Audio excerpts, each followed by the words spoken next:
Hey guys, my name is Allison Young, and I'm here today to share one verse. This verse has transformed a lot of my thinking and given me a much bigger view of who God is, and has therefore given me a lot of freedom.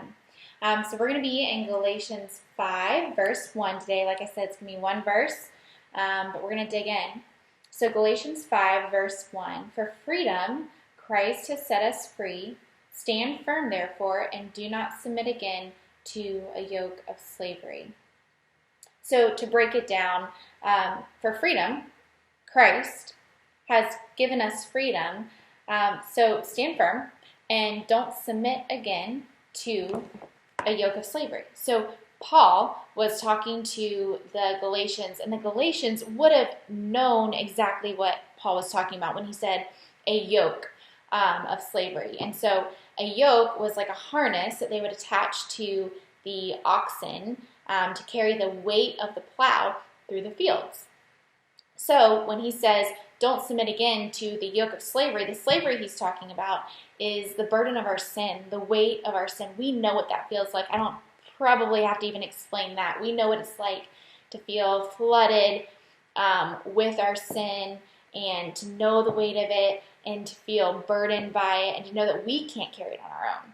If you are a follower of Christ, then you had this realization and you came to Christ and you experienced the freedom of Christ taking that sin away from you.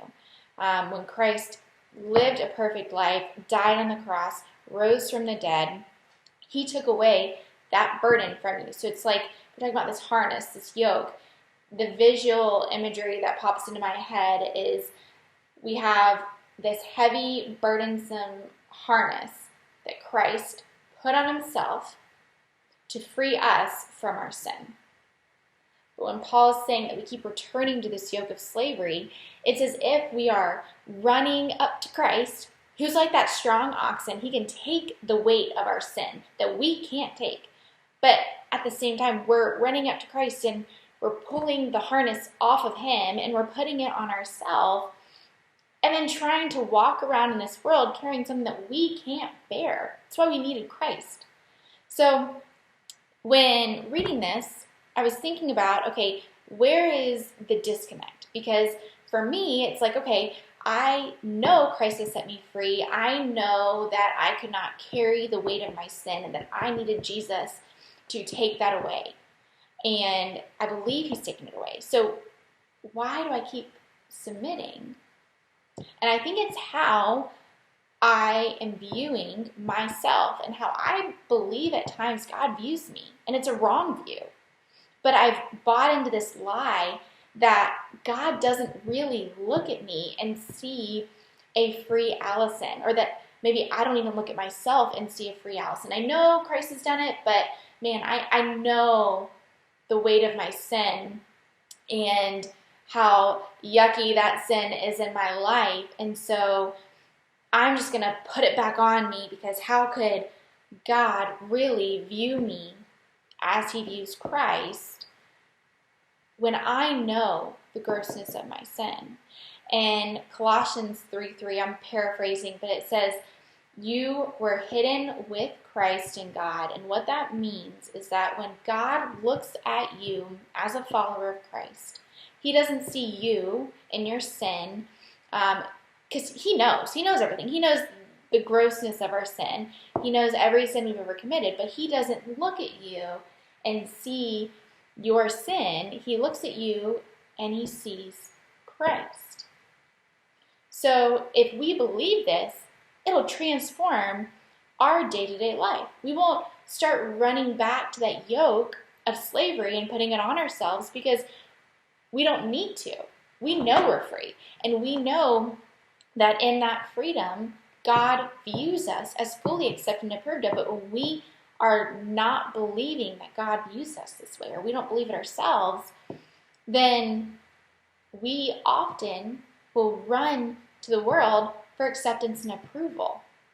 So the harm in it, and where the putting the yoke back on ourselves comes into play, is us not believing that we're fully accepted and approved of by God, and so we might as well find it somewhere else, right? Because if we're not feeling accepted, what do?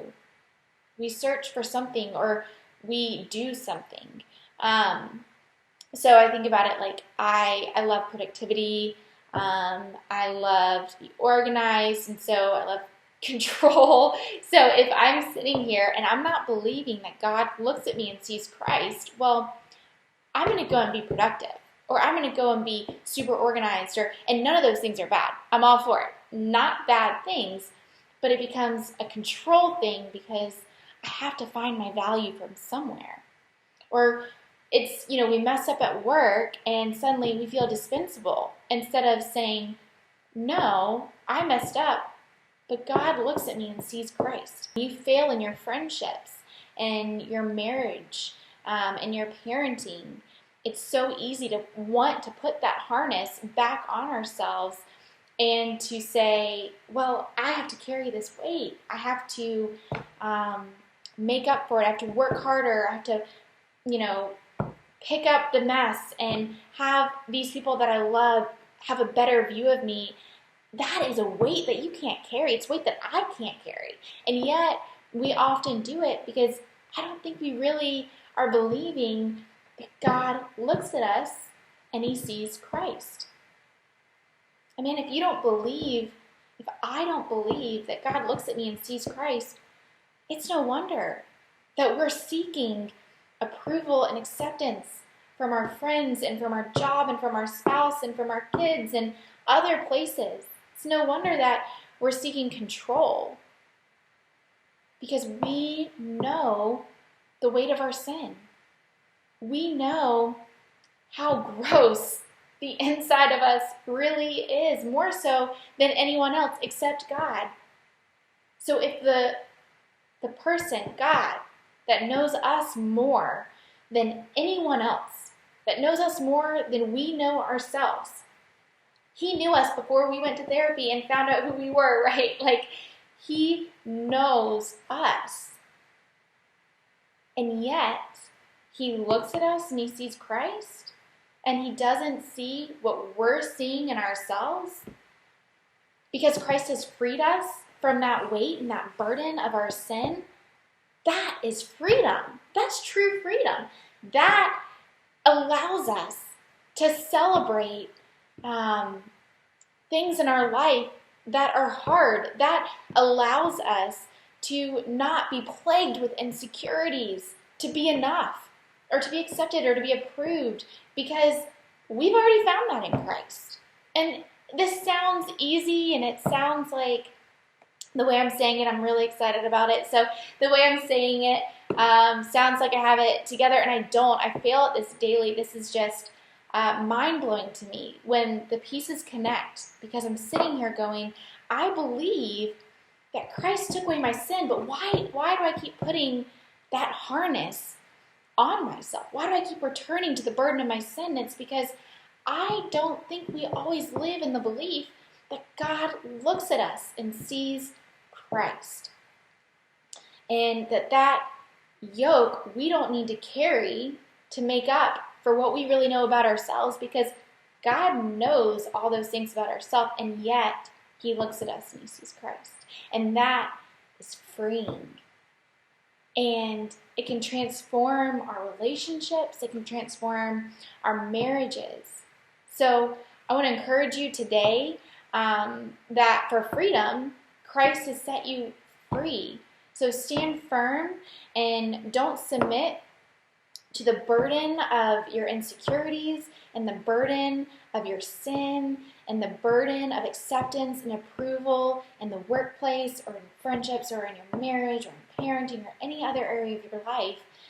But take heart knowing that Christ has freed you from that, and that God looks at you and He sees Christ, that clean slate, beautiful, accepted, approved of.